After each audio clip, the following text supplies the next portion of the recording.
గత నెల రోజులుగా ధాన్యం కాంటాలు వేయకపోవడం ప్రభుత్వ వైఫల్యానికి నిదర్శనమని టీఆర్పీ రాష్ట్ర ప్రధాన కార్యదర్శి వట్టె జానయ్య యాదవ్ విమర్శించారు. ఈ రోజు ఆత్మకూర్ ఎస్ మండల పరిధిలోని కందగట్ల ఐకేపీ ధాన్యం కొనుగోలు కేంద్రాన్ని ఆయన రైతులతో కలిసి పరిశీలించారు. కల్లాల్లో ధాన్యాన్ని కాపాడుకుంటున్న రైతులకు భరోసా ఇచ్చే నాథుడే కరువయ్యారని ఆవేదన వ్యక్తం చేశారు.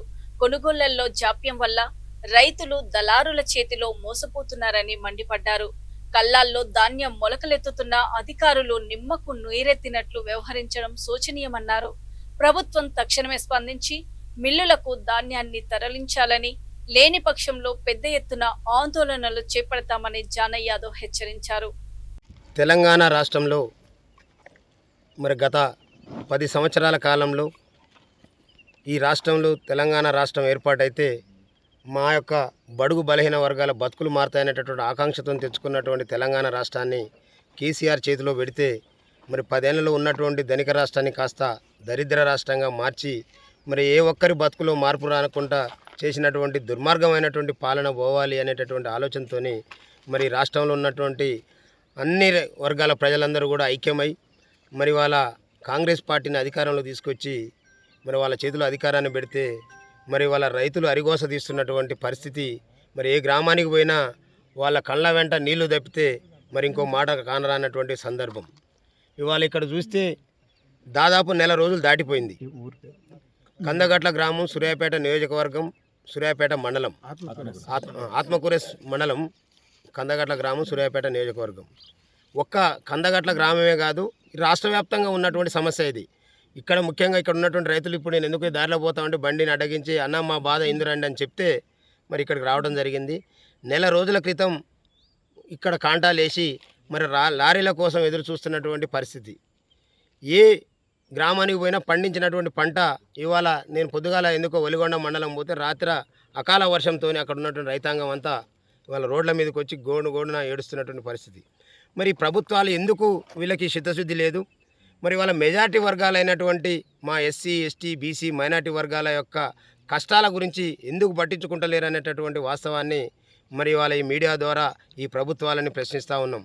ఇక్కడ ఉన్నటువంటి ఎమ్మెల్యే గారు గత 2 పర్యాయాలు ఇప్పుడు 3వసారి ఎమ్మెల్యేగా గెలుపొంది వేల కోట్ల రూపాయలు సంపాదించుకున్నటువంటి ఎమ్మెల్యే గారికి మా పేద రైతుల యొక్క కష్టాలు కనపడట్లేవా? ఏమైనా ప్రోగ్రాంలలోకి వచ్చి ఫోటోలకు పోజులు ఇచ్చి ఎన్నికల టైంలో వచ్చి అక్రమంగా సంపాదించుకున్నటువంటి సంపాదనని నోట్లు పంచి ఓట్లు వేయించుకునేటటువంటి సాంప్రదాయానికి అలవాటు చేసినాం కదా, ఇంకా వీళ్ళ గురించి మనం ఆలోచించాల్సినటువంటి పరిస్థితి లేదా అనేటటువంటి ఆలోచనతోనే ఈరోజు ఇక్కడ ఉన్నటువంటి పాలకుల యొక్క పరిస్థితి కనపడతా ఉంది.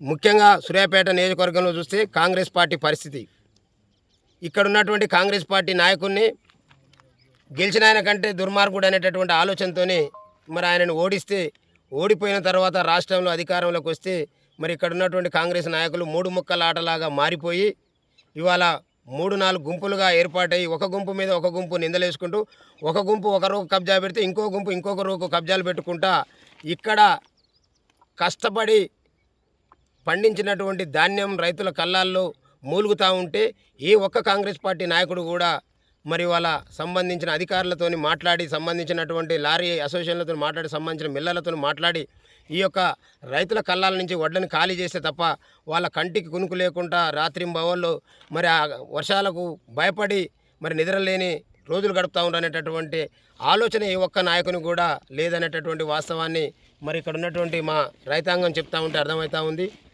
ఇలాంటి దుర్మార్గులకు ఈ రాష్ట్రంలో 70-80 సంవత్సరాల నుండి మెజార్టీగా ఉన్నటువంటి వర్గాలు ఓట్లేస్తే ఆ ఓట్లతో అధికారంలోకి వచ్చిన తర్వాత ఇవాళ ఈ పక్కనే ఉందట కుంభం అనిల్ రెడ్డి గారికి 250 ఎకరాలు.